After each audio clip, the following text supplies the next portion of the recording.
It's Friday, and you gotta clean those pipes, son. It's time to jake off. The Jaking Off Show is brought to you by Freedom.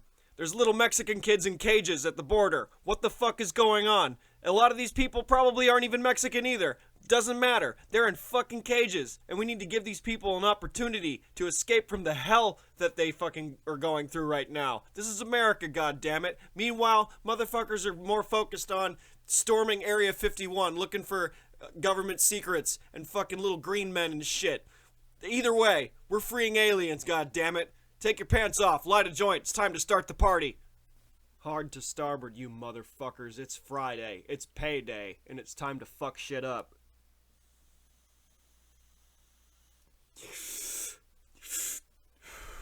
It's time to buy some fucking reefer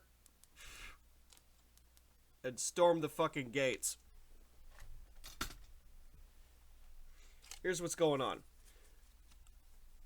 I'm more motivated than ever in life right now because I'm doing what makes me happy, and it's not about the money. You know, there's a lot of people who are in the creative business that want to do it for the money. Wrong answer. Wrong fucking answer. You have to look at money differently. If you want to do things for the money, try a day job. Try a fucking name tag bullshit job. Try dealing drugs. That's for the money. 'Cause honestly, you have to work and you have to make sacrifices.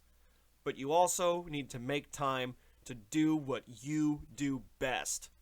And that's fucking whatever, you know? Whatever that is. Carpentry, vlogging, acrylics, sculpting, whatever the fuck it is. If it makes you happy, do it. Just, you gotta find your purpose in life, alright?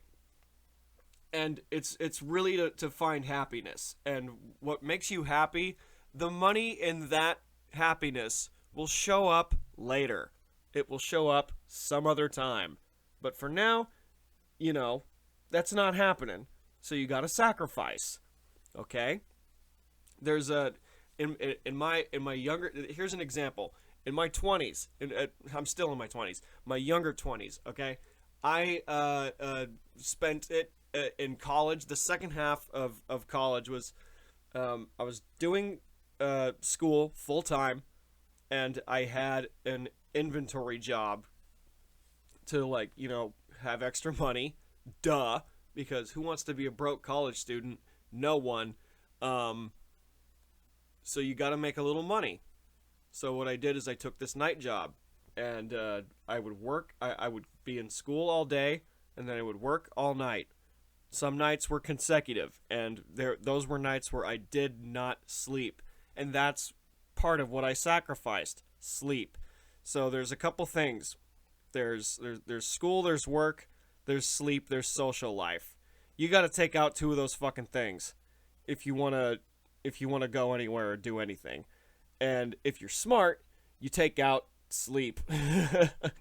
Unfortunately, I've gotten used to getting by on maybe 4 or 5 hours of sleep, and you know, I've adjusted to it, and it's not the best, but as long as I'm not in a hurry to leave the house, I'm good. We're good to go. You light some reefer, drink a little kombucha, have some of the good shit, and do your thing. So there's a lot of people who go through what their purpose is in life, and they don't know what it is, or they don't know how to get there. It got me thinking about that. This universal basic income got me thinking about your purpose in life. And being guaranteed $1,000 a month has its benefits, but I can see it going horribly wrong. Horribly wrong. But let's start with the good shit, in my opinion. Let's just start with the good shit. Having an extra G in your bank account, let's just say that's tax free. I don't know the details, man. I don't read enough about politics. I'm not ready to have my brain rattled just yet. There's like 16 fucking candidates to choose from. I'm in Camp Bernie, but there, on that off chance that someone else can come up there and do better, then I'm open to a different decision. Whatever. I digress. What was I saying? Yeah, $1,000 a month. Cool. Great. You can focus more time on what you want to do that makes you happy. And that's great. And that lifts a little stress off your life. You know, maybe you can save it up and pay stuff off. You could be smart with the money. The thing is, not everybody is smart with their money. So, in the case of it going horribly wrong, people will, let's say there's 3 people in a 2-bedroom apartment. One gets a room, one gets the living room, draws the short straw, whatever. Hey, it happens. But 3 people to a 2-bedroom, split that rent 3 ways, and everybody's getting $1,000 a month. They don't have to do shit just to live. They don't have to do shit. And with the technology that we have and how immersive it is, I can see a scenario where a lot of people live their lives without ever leaving their house. And you'd feel like cattle. You could feel like you have no purpose. You know, there's going to be people who are going to take this money and just do whatever the fuck they want. And that's great. Do whatever the fuck you want. But there's people who struggle to find their purpose in life. And when you don't know what that is yet, especially if you're in your early 20s, that demographic, 18 to 24, man, you shouldn't be getting $1,000 a month yet. No, you gotta suffer. You have to make sacrifices and find and go through the mud to figure out who you are. I'm 28. My path is clear. I know what I'm doing, and it's different for everybody. But for the most part, a lot of people who hit 20 don't really know what's going on. No real life experience. I certainly didn't when I was 20. We just went to high school, probably got a summer job, and then then what? College. A lot of people go to college, and then you spend 4 years doing that, and then what? We don't know yet. So I went to a performing arts college. I wanted to be an actor. In a way, I still am. But I went to theater school to study this because I was so dead set that I would be an actor and that I would make a living doing that. What I didn't learn early on is how it's called show business for a reason. It is a business. And I had been told that it's unwise to spend money in order to make money. Now, I could counter argue that. But this $1,000 a month thing, it shouldn't be for like people that are over 18. I don't think. It's got to be like 25, maybe even 30. You got to figure out who you are. Now, when I graduated college when I was 21. And I was just so fucking fired up. I had 6 months out. I had already been going on auditions. So like the first month I moved, so I wanted to chill for a while because I hadn't really taken a vacation, or in this case it was a staycation. Just time off. Let the holidays roll around, and then I met a group of other people that like making films and short films and all that stuff, and I was just on board with this. I'm like, yes, this is the first step. And what threw me into my first like hesitance into should I be doing this is that, oh, this is a startup, like everyone else. Like when you move to LA or whatever, a lot of these cats weren't from LA. You got to start somewhere, and in this case it was networking and collaborating with a group of creative minds to make content. Was it good? No. Was it an experience that helped me grow as a person? Yes. And what threw me off and discouraged me was that I wasn't making any money. I was spending money, and that irritated me. And I gave a fuck about it. I'm like, well, I didn't have much to lose. I was still living with my mom. I had been working in fast food, and you ever see those sign spinners on the street corners? Hey, look, I take what I can get. I just worked odd jobs and suffered and like made no money really.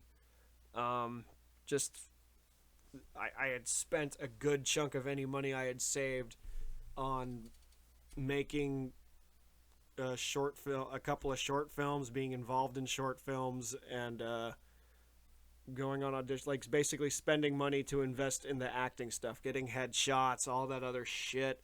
And I'm realizing, like, I'm putting a lot of money that I don't have a lot to go around. Like, I still have to live. Like, I have the benefit of being from here, and like I was living with my mom, so I wasn't paying rent or anything like that. But I felt like I wasn't moving as quickly as I wanted to, and that's when I pretty much realized in my own mind that this is a part of the business that wasn't taught too much, really. In college there was an industry. There were 2 industry classes, and a lot of it was just acting stuff and the process and all that shit. Stage combat and fun things too. And there wasn't enough of getting beat in your head that this is a business, that starting the program, the BFA program that I was in, that everyone's wide-eyed and it's only gonna be up from here. This is gonna be great. I'm gonna do this acting thing in the entertainment capital of the country, of the world, probably. I'm gonna shoot my shot and all that. And a lot of people just give up. Now, I'm not saying that I gave up. I put it on the shelf because hustling in that business is honestly kind of aggravating, and it gets more expensive to practice that. May that be workshops or doing 99-seat theater for no money and stuff like that. You get to practice the craft, but the cost for that is greater than practicing stand-up. Practicing stand-up, that's pocket change compared to practicing acting. Pocket change. Open mics are, they're pay to play now, and that kind of sucks, but it's like $5. Most places it's like, oh, buy a drink, or something, one item minimum, and sign up for the open mic that's happening at the local joint or whatever. And that's pocket change compared to acting workshops, which cost hundreds and hundreds and hundreds of dollars. Ugh. And that's just money that I didn't have. Now you might be thinking, gee, wouldn't that $1,000 a month go in my favor, and I can, put more into that and put money into the economy and into business and all that? Yeah, that seems like a good idea too on paper, and that would really help out people that are lower income, certainly. But 1,000, I think that's a bit much. I mean, that ain't shit now, but that'll cover, everything else goes up too. Wages go up, rent goes up. Eventually, $1,000 ain't gonna mean shit. But I think that's too much right now. If that were to be implemented right now, I think it should be more like 500. It should be more like 500. And they're like, oh, where's the money going to come from?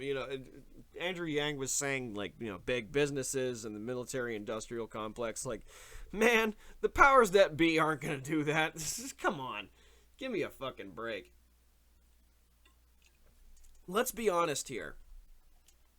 That idea is a good idea on paper, but I don't think it's going to work. Because it would help poor people.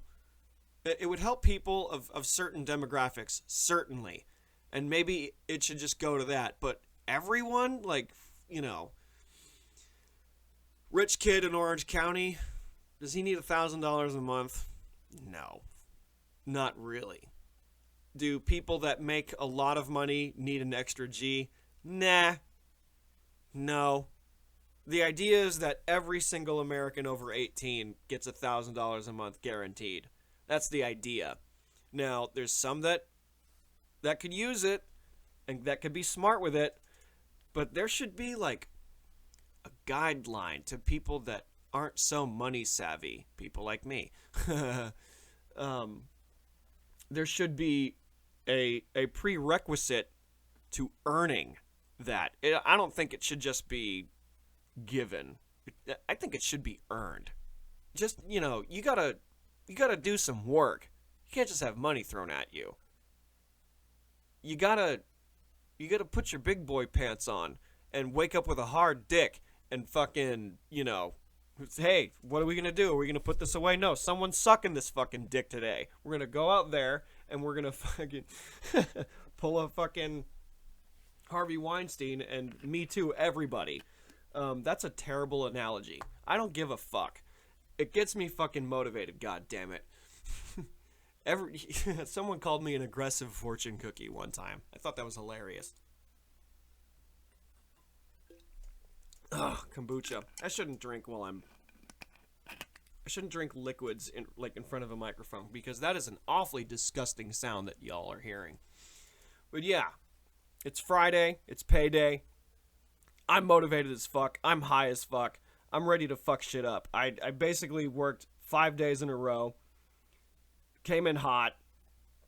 Destroyed shit. Close friend comes in to town. I'm excited. I'm so fucking ready to catch up with her. Because she's the homegirl. Not naming names. And I was able to sit on my ass, have a good conversation, and have a dog on my lap. That's the fucking reward of working 5 days in a row. Just to fucking sit down for a couple of hours. And spend time with people that you care about. For a little while. That's important too. And I spent yesterday just fucking cleaning. Had a, first day off in 5 days, and the place is a fucking mess. Just clothes on the floor and shit. Being a bachelor. That sort of thing. Dishes aren't fucking clean. Gotta fucking knock that shit out. Can't live like this, man. Your environment affects your behavior. And when you're lazy and there's shit just piling up, or you're playing too many video games, or just fucking your room's dirty or whatever. Mine was like that for a good minute, but now that it's fucking clean and it's great, I'm just in a better mood. My mood changes, Get your shit together. If you got shit done, if you made a list on Monday, today's Friday, you look at that list again and almost all of those things are crossed out, you fucking killed it. But if you squandered on something you wanted to do and you fucked up or whatever, that shit happens. Now it's over. It's over. You got to fucking start over, review, reflect, and do it all over again. And just those little things like that will help you find your purpose, and you'll do what makes you fucking happy. Whether or not $1,000 a month are going to be in your fucking bank account, find a way to just get by. And every waking moment of your life, if it's not sleeping, if it's not working, if it's not fucking socializing or networking or whatever the fuck, it's doing what you fucking love to do, and it will make you a better person, a more complete person. I have been upset and depressed for fucking years, and I'm finally doing what I want to do, and it doesn't fucking matter where I'm at financially. As long as I'm not on the fucking streets, I feel good. I feel a lot better now. I was a mess 2-3 years ago. A mess. I'm so happy I've gotten this far. Can only go up from here. Proud of myself. Fuck it. You gotta be. Who else is gonna be? I have a show. July 18th. Flappers Comedy Club, Burbank. Tickets are $10. It's a 7:30 show in the Yoo-Hoo Room. That's what's going on. And right after that is the Meatballs of Comedy, created by Joey Cerise, featuring myself, at Sal's Restaurant on Melrose on the 19th. 2 big shows coming up. Sal's is free, Flappers is $10. Be there or be fucking square. Signing off.